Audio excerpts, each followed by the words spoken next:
Well, there you go. It is Election Day today, and if you haven't voted yet, you have just under an hour now to get to the polls. Yeah, in fact, voting ends at 6 o'clock tonight. Now, as you know, there are several mayoral races, including here in Indianapolis, and some council seats to fill as well.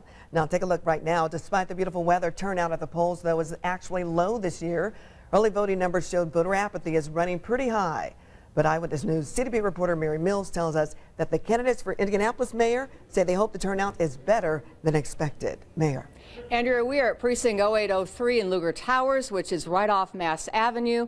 And the poll workers here say they're actually pleased with turnout. They say they've had more than 300 voters so far today, and that's more than they expected. Certainly a lot is at stake in this election. Indianapolis voters will be picking a new mayor and a new council.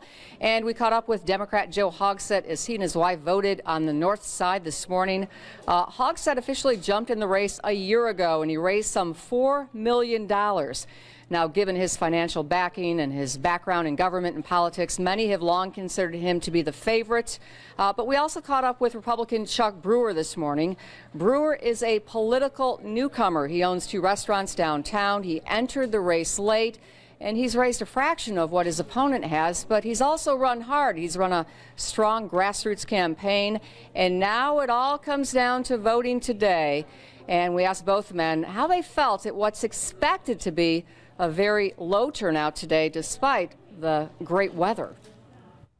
Well, I think it's unfortunately systemic. I mean, each and every year there seems to be fewer people participating. But I think that the quality of the weather today will encourage people to come out and vote.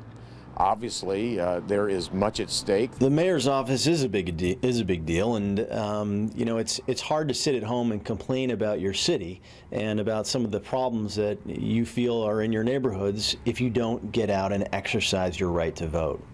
Everyone has the right, and they should go make their voices heard.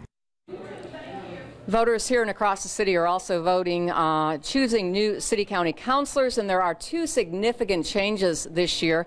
The at-large seats have been eliminated, and district lines have been redrawn for all 25 seats. And what's at stake is who controls the council. Will Democrats keep control, or will Republicans regain it? We should know in about 2 hours. Andrea? Mary Mills reporting live tonight. Thank you. And for election results, be sure to stay tuned to Channel 13 and WTHR.com. Beginning at 6 o'clock tonight, we'll begin getting results, and we'll post them for you at the top of our homepage, on our website, and on the WTHR app. Just tap on Decision 2015.